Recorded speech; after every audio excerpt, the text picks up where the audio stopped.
बिस्मिल्लाहिर्रहमानिर्रहीम रब्बि इश्रह ली सदरी व यस्सिर ली अमरी वहलुल उक़दतम मिन लिसानी यफ़क़हू क़ौली आमीन।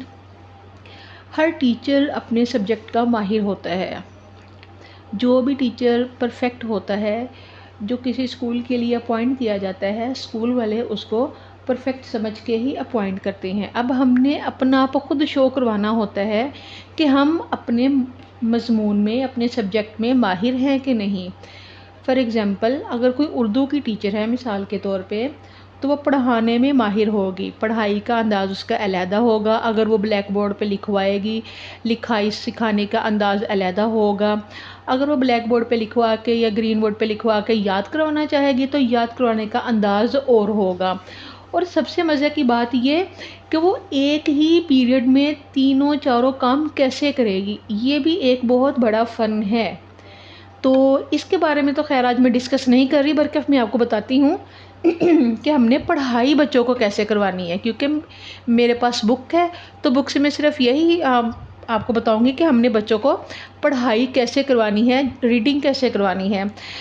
आपने अपने ग्रीन बोर्ड पे उसके साथ चौक के साथ या जो भी आप वाइट बोर्ड यूज़ करते हैं उसके साथ आपने इसके ऊपर ये सारे हरूफ लिख लेने हैं, सारे अल्फाज लिखने हैं, साफ़ सुथरा पाकिस्तान। फिर एक स्टिक या स्केल की मदद से आपने बच्चों से सिर्फ इनके नाम पूछने हैं, इसका क्या नाम है, इसका क्या नाम है, इसका क्या नाम है, ये इनके नाम पूछने हैं। और फिर आपने पूछना है कि इनकी आवाज़ें क्या है। ठीक है, जैसा कि मैंने बताया है कि बे नाम है और ब क्या है, आवाज़ है। पे नाम है और प क्या है, आवाज़ है। इसी तरह मैंने इंग्लिश का भी बताया था कि कैपिटल लेटर को ए बी सी पढ़ते हैं और स्मॉल लेटर्स क्या होते हैं, साउंड्स होती हैं, अ ब ख ड। तो इसी तरह इसमें ये जो हरूफ तहज्जी है सारी जो भी पूरे हरूफ होंगे वो क्या होंगे, वो नाम होंगे। और उनकी जब हमने पढ़ाई करनी तो सिर्फ हमने उनकी आवाज़ें इस्तेमाल करनी है। अब बच्चे से हम कैसे पूछेंगे, ये क्या है, स्केल ले लें जो भी आपके पास अवेलेबल हो चीज़। स्वाद, ये मोटा होता है, ठीक है, इसकी आवाज़ सीटी जैसी नहीं होती। तो हमने क्या करना है, स्वाद की आवाज़ को क्या पढ़ना है, सौ सौ, ठीक है। स नहीं आएगा, स सीटी की आवाज़ नहीं आएगी। तो हमने स्वाद को अलिफ के साथ मिलाना है, क्योंकि फिर ही ये पूरा बनेगा। सौ, ठीक है, देखें, सौ।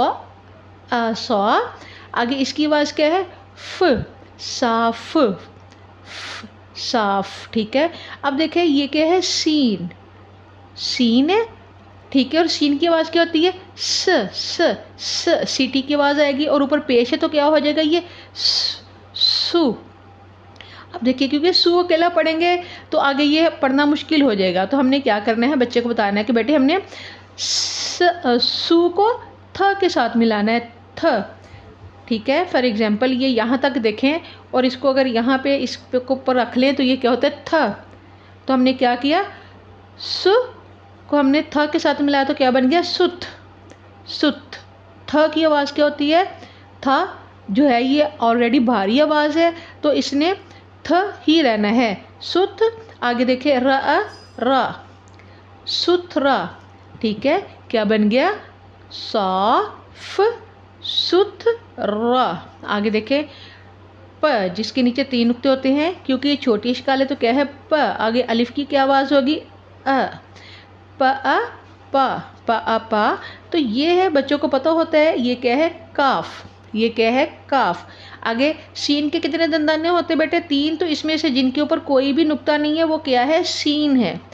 क्या हो गया, क सीन किस, किस, यहाँ पे सीटी की आवाज़ आएगी, ठीक है।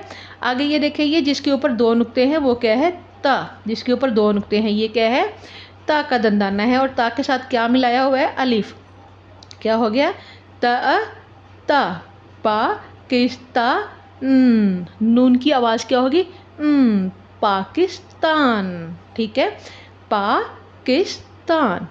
ऐसे ही हमने बच्चों को इसको सिखाना है। आपने बस आवाज़ें पूछनी है, पहले हरूफ तहज्जी लिख लें, अगर बच्चे को नहीं आती उसकी आवाज़ें याद करवा दें। उसके बाद आवाज़ों के साथ जो है ना पढ़ाई करवाना बहुत ही आसान होता है। इंशाल्लाह इस टॉपिक पे भी मैं किसी दिन डिस्कस करूँगी कि हमने बच्चे को एक पीरियड में 3-4 काम कैसे इकट्ठे करवाने हैं, और यकीन करें ये मिनटों का काम है। बच्चा फ़ौरन आधे से ज़्यादा लेसन अपना सबक याद भी कर लेता है। अगर उर्दू है उसको इमला भी आ जाएगी, साथ साथ उसको लिखना भी आ जाएगा, उसकी लिखाई भी ठीक हो जाएगी। इंशाल्लाह अगली वीडियो में मैं ये ज़रूर डिस्कस करूँगी आपसे।